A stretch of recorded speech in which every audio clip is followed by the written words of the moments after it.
ہونا تو چاہیے۔ جب اس گاؤں کی تمام عورتیں اور لڑکیاں اس وقت اقبال نگر میں موجود ہیں تو نازو کو بھی ادھر ہی ہونا چاہیے۔ ماسی رحمتیں نے کہا، تھانے دار صاحب کیا آپ مجھے لاش کی ایک جھلک دکھا سکتے ہیں؟ کل شام سے پہلے تو یہ ممکن نہیں ہے، میں نے سپاٹ والے انداز میں کہا۔ شاید چودھری صاحب نے تمہیں بتایا نہیں کہ نامعلوم لڑکی کو پوسٹ مارٹم کے لیے ہسپتال بھجوا دیا جا چکا ہے۔ اوہ، پوسٹ مارٹم چیڑ پھاڑ! اس نے بڑی ناگواری سے یہ لفظ دہراتے ہوئے پھر خفیہ امیز انداز میں بڑبڑائی۔ ایک تو پولیس کو پوسٹ مارٹم کی بہت جلدی ہوتی ہے۔ میں نے اس کی نامعقول بڑبڑاہٹ کا جواب دیتے ہوئے قدرے سخت لہجے میں کہا، پولیس کو ہر اس کام کی جلدی ہونی بھی چاہیے جو ناگزیر اور اشد ضروری ہو۔ میں نے لمحے بھر کو رک کر ماسی رحمتیں کے چہرے کا جائزہ لیا، پھر اپنی بات کو آگے بڑھاتے ہوئے کہا، اس نامعلوم دوشیزہ کی لاش موزے نوشاہی کی حدود میں سے مجھے ملی ہے۔ میں نے وہاں کے معتبر لوگوں سے لاش کی شناخت کروانے کی بھرپور کوشش کی تھی، لیکن کسی نے بھی اس کے وہاں کے رہائشی ہونے کی تصدیق نہیں کی۔ اگر میں اسے پوسٹ مارٹم کے لیے ہسپتال نہ بھجواتا تو موسم کی شدت کے باعث لاش کا برا حشر ہو جاتا۔ وہ نہر کے پانی میں تو محفوظ رہی، لیکن باہر نکالنے کے بعد اگر اسے مناسب طریقے سے محفوظ نہ کیا جاتا تو 2-3 گھنٹوں میں ہی اس میں سے بدبو کے بھپکے اٹھنے لگتے۔ مجھے نہیں معلوم لاش کے وارثوں کو تلاش کرنے میں مجھے کتنا وقت لگے گا۔ یہ 2-4 گھنٹے بھی ہو سکتے ہیں اور 2-4 ماہ بھی، اس سے زیادہ بھی۔ لہٰذا لڑکی کی لاش کو سرکاری اسپتال بھجوانا بے حد ضروری تھا۔ اور جہاں تک چیر پاڑ کا تعلق ہے، میں نے ایک بار اپنی بات کو ادھوری چھوڑ کر ماسی رحمتیں کے چہرے پر نمودار ہونے والے اثرات کا جائزہ لیا، پھر سلسلہ کلام کو جاری رکھتے ہوئے کہا، شاید میں اس لڑکی کی لاش کو پوسٹ مارٹم کے لیے بھجوانے کے بجائے برف وغیرہ میں لگوا کر کچھ دیر اس کے وارثوں کے سامنے آنے کا انتظار کر لیتا۔ اگر مجھے یہ یقین نہ ہوتا کہ اسے باقاعدہ قتل کرنے کے بعد نہر میں پھینک دیا گیا ہے۔ قتل کی کسی بھی واردات میں پوسٹ مارٹم قانون کی معمول کی کارروائی میں شمار ہوتا ہے۔ میرے خاموش ہونے پر چودھری سرور نے کہا، ملک صاحب آپ کیا پسند کریں گے؟ میں کرم دین جٹ کی بیٹی نازو کو ادھر حویلی میں ہی بلا لوں یا آپ اس کے گھر پر جا کر تفتیش کریں گے؟ میں نے چودھری کے سوال کے جواب دینے سے پہلے ماسی رحمتیں سے پوچھ لیا، ماسی ایک مرتبہ پھر اچھی طرح کنگن دیکھ لو اور بتاؤ کیا واقعی تم نے یہ کنگن کرم دین جٹ کی بیٹی نازو کی کلائی میں دیکھا تھا؟ میری آنکھوں کا کسی قسم کا مغالبہ نہیں ہو سکتا جناب۔ میں اٹھ کر کھڑا ہو گیا اور فیصلہ کن لہجے میں کہا، میں کرم دین جٹ کے گھر جا رہا ہوں اور ماسی رحمتیں بھی میرے ساتھ ہی جائے گی، ٹھیک ہے؟ چودھری نے تائیدی انداز میں گردن ہلاتے ہوئے بولا، اس کیس میں بھی بہت دلچسپی محسوس کر رہا ہوں۔ ادھر سے جو بھی نتیجہ سامنے آئے تھانے جاتے ہوئے مجھے اس سے ضرور آگاہ کریں۔ میں نے چودھری سرور کی فرمائش پوری کرنے کا وعدہ کیا اور اس حویلی سے نکل آیا۔ اس وقت دوپہر کے آخری مراحل چل رہے تھے۔ دوپہر کو ڈھلنے کافی دیر گزر چکی تھی، لیکن ابھی تک گرمی کی تیزی اور تندی میں کوئی کمی واقع نہیں ہوئی تھی۔ یوں محسوس ہوتا تھا اس سال سورج زمین والوں سے خصوصی طور پر خفا ہے۔ وہ اپنی خفگی مٹانے کے لیے ان پر دوزخ جیسی گرمی برسا رہا ہے۔ کروڑوں میل دور کھڑا انسانوں کی بے بسی پر مسکرا رہا ہے۔ اس کی خفگی میں بڑی تندیہ مسکراہٹ ہے اور اس مسکراہٹ کے پیچھے بڑی قہرناک خفگی چھپی ہوئی تھی۔ جب ہم کرم دین جٹ کے دروازے پر پہنچے تو میرا بدن پسینے میں شرابور ہو چکا تھا۔ کچھ دیر پہلے چودھری کی حویلی میں ٹھنڈائی اور دوسرے خوش ذائقہ مشروب سے ہم نے جو لطف راحت اٹھائی تھی اس کا وہاں کوئی نشان باقی نہیں رہا تھا۔ کانسٹیبل عارف کی دستک کے جواب میں ایک ادھیڑ عمر عورت نے دروازہ کھولا اور اپنے سامنے 2 پولیس والوں کو باوردی کھڑے دیکھ کر گھبرا گئی۔ میں نے محسوس کیا کہ اگر میں فوری مداخلت نہ کی تو وہ دروازہ بند کر دے گی۔ میں اپنی ٹانگ کو دروازے میں پھنسانے ہی والا تھا کہ ماسی رحمتیں نے گویا مسئلہ ہی حل کر دیا۔ صادقہ، فکر والی کوئی بات نہیں، اس نے مذکورہ ادھیڑ عمر عورت کو مخاطب کرتے ہوئے کہا۔ تھانے دار صاحب ایک چھوٹی سی بات کی تفتیش کے لیے آئے ہیں، کیا تیری کڑی نازو گھر میں ہی ہے؟ اس سے پہلے کہ صادقہ نامی وہ عورت ماسی رحمتیں کے سوال کا جواب دیتی، گھر کے اندرونی حصے میں سے ایک نسوانی آواز بلند ہوئی، اماں باہر کون آیا ہے؟ صادقہ کے چہرے پر ابھرنے والے اثرات نے مجھے فوراً پیش تر بتا دیا کہ نظر نہ آنے والی لڑکی وہ یقیناً نازو ہوگی۔ صادقہ نے بیٹی کے سوال کا جواب دینے کے بجائے الجھن زدہ نظر سے باری باری ہم تینوں کو دیکھا، پھر اس کی نگاہ ماسی رحمتیں پر ٹک گئی۔ خیر تو ہے نا ماسی؟ اس نے تشویش بھرے انداز میں رحمتیں سے پوچھا۔ سمجھو خیر ہی ہے، ماسی رحمتیں نے ہاتھ کو ایک مخصوص انداز میں حرکت دیتے ہوئے کہا۔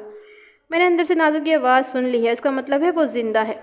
ہائے رہے میں مر جاؤں! صادقہ نے بڑے اضطراری انداز میں اپنے سینے پر ہاتھ مارا۔ میری نازی کو کیا ہونا تھا ماسی؟ کہ تو کیسی باتیں کر رہی ہے؟ میں نے مداخلت ضروری سمجھتے ہوئے براہ راست صادقہ کو مخاطب کیا اور پوچھا، بی بی کیا تمہارے گھر میں بیٹھنے کی کوئی جگہ نہیں ہے؟ ماسی رحمتیں نے میرے بات کو مضبوط کرتے ہوئے کہا، تو دروازہ تے کھول، اندر بیٹھ کر میں تیری بات کا جواب دیتی ہوں، ادھر گلی میں کھڑے کھڑے بات نہیں ہو سکتی۔ تھوڑی دیر سے تذبذب اور تامل کے بعد صادقہ ہمیں اپنے گھر کے اندر لے گئی اور جا کر بیٹھک میں بٹھا دیا۔ وہ خود بھی ہمارے ساتھ ہی ایک مورچے پر بیٹھ گئی۔ میں اور کانسٹیبل چرپائی پر بیٹھ گئے۔ ماسی رحمت صادقہ کے سامنے ایک دوسرے موڑے پر برجمع ہو گئی۔ نازو کا باپ کرم دین جٹ اس وقت گھر میں موجود نہیں تھا۔ صادقہ کی زبانی معلوم ہوا کہ وہ اپنے کھیتوں پر گیا ہوا ہے۔ اس گھر میں وہ تینوں ہی رہتے تھے، یعنی کرم دین جٹ، اس کی بیوی صادقہ اور اس کی بیٹی نازو۔ صادقہ باری باری ہم سب کو الجھن زدہ اور وحشت بھری نظر سے دیکھ رہی تھی۔ میں نے روئے سخن ماسی رحمت کی جانب پھیرتے ہوئے پوچھا، ماسی میں بات شروع کروں یا پہلے تم بولو گی؟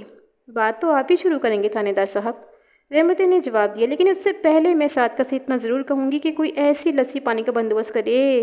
گرمی اتنی زیادہ ہے کہ یہاں تک آتے آتے چین بول گئی ہے۔ صادقہ کی الجھن اپنی جگہ برقرار تھی۔ اس نے متذبذب انداز میں پوچھا، ماسی تم نے میری نازو کے زندہ ہونے کی بات کی تھی، یہ کیا چکر ہے؟ اس بات سے کیا مطلب ہے تمہارا؟